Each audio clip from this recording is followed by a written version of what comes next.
ஐயோ ஐயோ அந்த பொண்ணுக்கு என்னாச்சுன்னு தெரியலையே பகவானே. கூட்டம் வந்து குதிக்குதுங்க. சீக்கிரம் டைம் ஆகுது, ஆட்டோ எடுங்க. போங்க போனா எங்க போறீங்க? அதான்ப்பா மயிலாப்பூர் சித்திர வீதி போயாப்பா. அப்படி சொல்லுங்க. என்னமா அடிக்கடி உங்க கூட தெரிஞ்ச மாதிரி சொல்லுங்க. விஜயாவுக்கு வேற சீரியஸா இருக்கு. விஜயாவுக்கு சீரியஸா? ஏமா விஜயாவுக்கு சீரியஸ்? அந்த பொண்ணு என்ன வயசு இருக்கு? 24 வயசு தான் ஆகுதுப்பா. சின்ன வயசால இருக்கு. ஆமாப்பா, நிறமாச கர்ப்பிணி வேற. மணி 12க்குள்ள போகணும். சீக்கிரம் போப்பா, ஓடு சீக்கிரம். சீக்கிரம் போய். எனக்கு என்னமோ பதட்டமாவே இருக்கு. ஏன்னா விஜயாவுக்கு தலையில அடிபட்டு இருக்கு. தலையில அடிபடுறதுக்கு என்னமா நடந்துச்சு?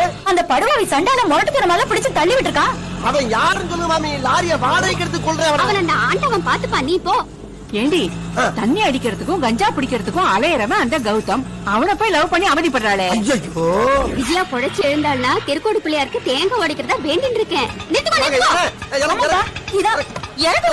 விஜயாவுக்கு என்னாச்சோ? என்ன தம்பி 12 மணிக்கு முன்ன வந்துட்டேன்.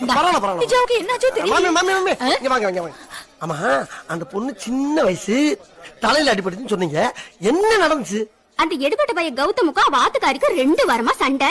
நேத்து மொட்டை மாடியில சண்டை முத்திடுத்து. மாடியில இருந்து அவளை தள்ளி விட்டுட்டான். மாடியில இருந்து தள்ளி விட்டானா? அதுக்கப்புறம் என்னாச்சு? யாருக்கு தெரியும்? அவன் தான் கட் பண்ணிட்டு தொடரும்னு போட்டுட்டானே. கட் பண்ணிட்டு தொடரும்னு போட்டானா? நீங்க எல்லாரும் எதை பத்தி பேசுறீங்க? நீ டிவில ஜீவநதி சீரியல் பாக்குறதே இல்லையா? அப்ப இவ்வளவு நேரம் சீரியல்ல நடந்ததை பத்தி தான் பேசிட்டு வர்றீங்களா? அடி பாவி. ஏதோ Download ShareChat.